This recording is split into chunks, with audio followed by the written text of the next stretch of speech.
from someone to no one to everyone, from something to nothing to everything, from somewhere to nowhere to everywhere, from sometime to no time to every time. And now they have the ability to create.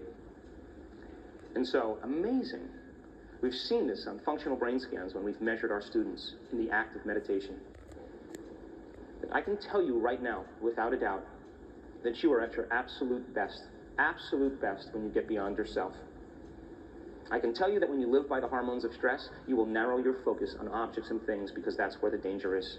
And you'll shut your heart down and become selfish. That's what the chemicals do, because when you're under stress, you've got to take care of yourself. And most people spend their entire lives closed down.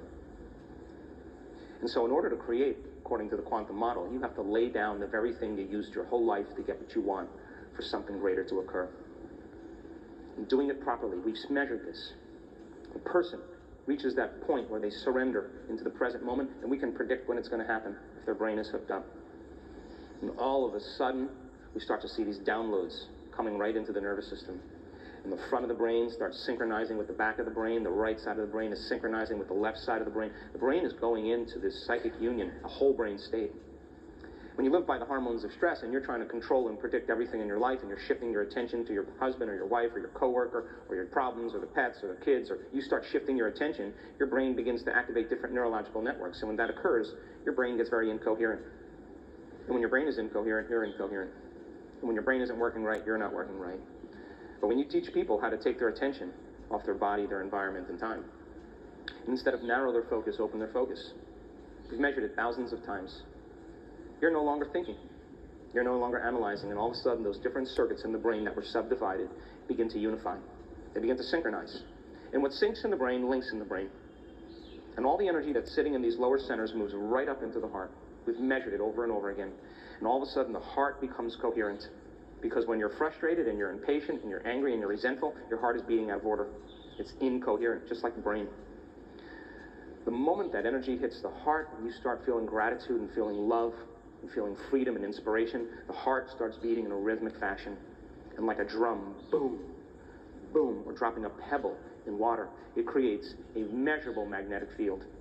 Now you're beginning to create energy around your body. You're going from particle to wave, from matter to energy, and you will no longer feel separate from objects and things. You'll start to feel connected to everything.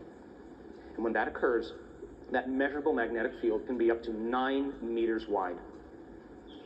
And all energy is frequency, and all frequency carries information. And if you're able to sustain that elevated emotion, you're dropping pebble after pebble after pebble, and you are creating waves.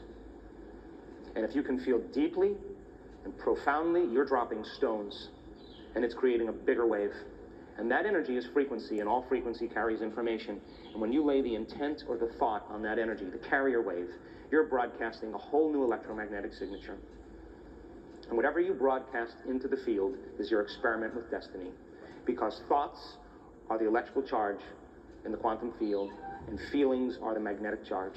And how you think and how you feel broadcasts an electromagnetic signature that influences every single atom in your life. The thought sends the signal out, and the feeling draws the event back. And in this elegant moment, when the brain is going into a whole brain state, and that energy hits the heart, we could walk around and look at that person whose brain's being scanned and their heart's being scanned, and there are tears of joy rolling down their face. They are connected to the divine. That intelligence that's giving them life, that's keeping their heart beating and digesting their food, that autonomic nervous system, the conscious mind has unified with it. And as they become nobody, no one, no thing, no where, and no time, their consciousness merges with the consciousness of the quantum field. An objective consciousness, a loving intelligence, an intelligent love. And when they come back to their senses, they take a piece of it with them. And they become more like it. More loving, it's a loving intelligence. More giving, it's a giver of life. More conscious, it's a consciousness. More mindful, it has an infinite mind. More willful, it has an amazing will. Its nature becomes their nature. Its mind becomes their mind. And they go from selfish to selfless because they feel so whole and so satisfied and so complete that it is impossible to want. How can you want when you're whole? And I call that the natural state of being. And that person is eclipsing with the divine. That self-organizing intelligence is moving through them. And it is the most familiar, unfamiliar feeling I've ever had in my life. And when you feel so whole that you no longer want anything, that's when the magic happens. Because you're no longer creating from polarity, or duality, or lack. You are it already. And that is our birthright.